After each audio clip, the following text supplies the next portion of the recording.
नमस्ते, आप देख रहे हैं ऑर्डिनरी और मैं हूं लालिमा।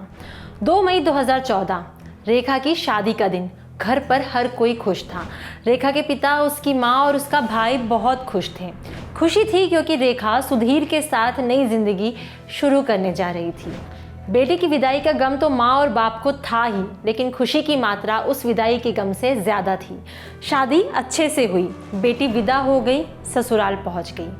माँ बाप को लगा कि अब सुधीर सारी ज़िंदगी उनकी लाडली का ख्याल रखेगा, उसे खुश रखेगा।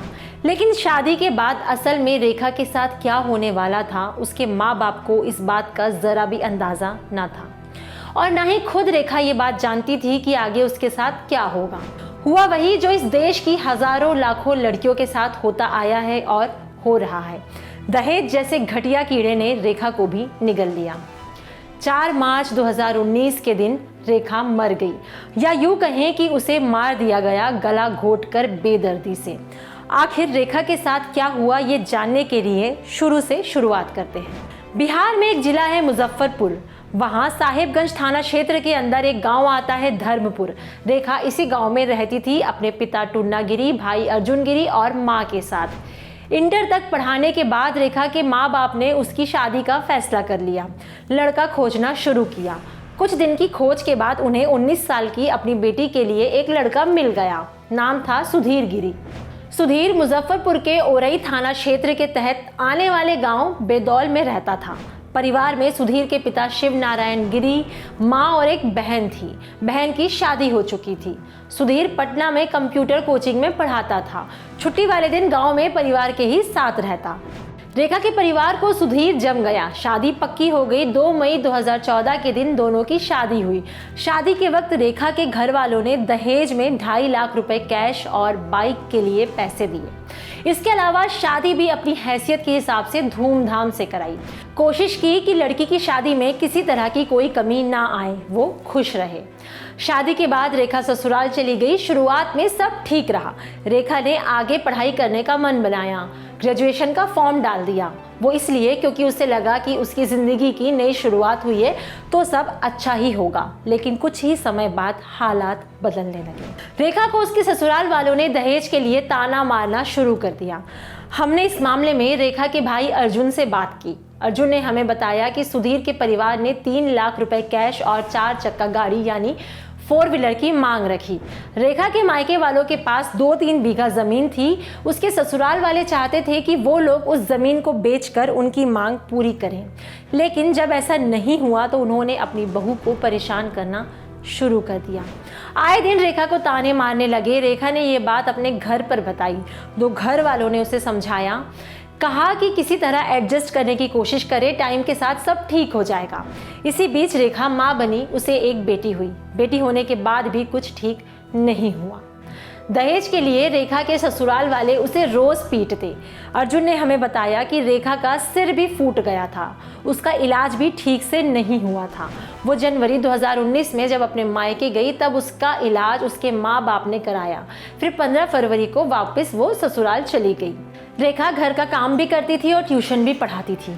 घर खर्च के लिए 4 पैसे भी कमाती थी, लेकिन उसके बाद भी उसके ससुराल वाले दहेज के लिए उसे परेशान करते थे, ताना मारते थे, उसे पीटते थे। लेकिन रेखा जैसे तैसे अपने दिन काट रही थी। वो सब कुछ सहन कर रही थी। लेकिन फिर 4 मार्च का वो दिन आया जब सब खत्म हो गया। अर्जुन ने हमें बताया कि 4 मार्च की रात 12 बजे रेखा के ससुराल से उन्हें कॉल आया। उसके पति और ससुर ने कहा कि रेखा की तबीयत खराब है। जब रेखा के घर वालों ने कहा कि वो अपनी बेटी से बात करना चाहते हैं तो जवाब मिला कि वो अभी बेहोश है।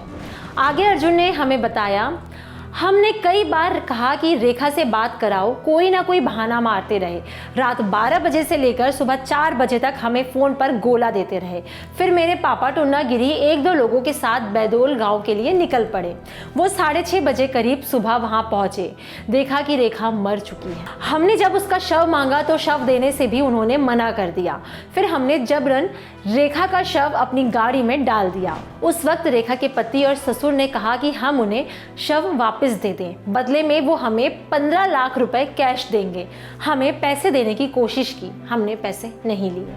आगे अर्जुन ने हमें बताया कि रेखा की बेटी रुचि जो इस वक्त 4 साल की है, उससे जब टुन्नागिरी ने पूछा कि उसकी माँ को क्या हुआ, तब रुचि ने कहा पापा और बाकी सब ने मिलकर मम्मी को मार दिया। दोपहर 12 बजे रेखा के पिता ने ससुराल वालों के खिलाफ FIR कराई।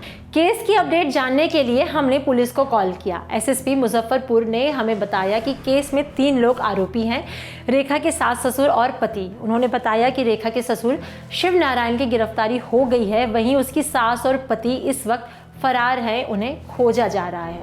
रेखा के शव का अंतिम संस्कार हो गया है। रेखा अब इस दुनिया में नहीं है। दहेज ने एक और बेटी को निगल लिया। दहेज ने एक बार फिर माँ बाप से उनकी बेटी छीन लिया। दहेज ने एक बार फिर एक बच्ची से उसकी माँ को छीन लिया। पता नहीं आखिर लोगों के मन से दहेज का लालच कब खत्म होगा। अगर आपने भी दहेज जैसी कुप्रथा के चलते अपनी बहन, बेटी, दोस्त को खोया है और इंसाफ के लिए लड़ रहे हैं, तो अपनी कहानी हमसे ज़रूर शेयर करें। आप ऑड नारी के फेसबुक अकाउंट पर हमें मैसेज कर सकते हैं या फिर WOMODDNARI@gmail.com पर हमें मेल के ज़रिए भी आप संपर्क कर सकते हैं। आप इस वीडियो के बारे में क्या सोचते हैं, हमें कमेंट सेक्शन में ज़रूर बताएं। अगर इस वीडियो को आप फेसबुक पर देख रहे हैं तो ऑड नारी के फेसबुक पेज को लाइक करें। अगर इसे यूट्यूब पर देख रहे हैं तो ऑड नारी के यूट्यूब चैनल को सब्सक्राइब करें। साथ ही बेल आइकन पर क्लिक कर दें ताकि हर नई वीडियो का नोटिफिकेशन आप तक सबसे पहले पहुंचे। Thank you.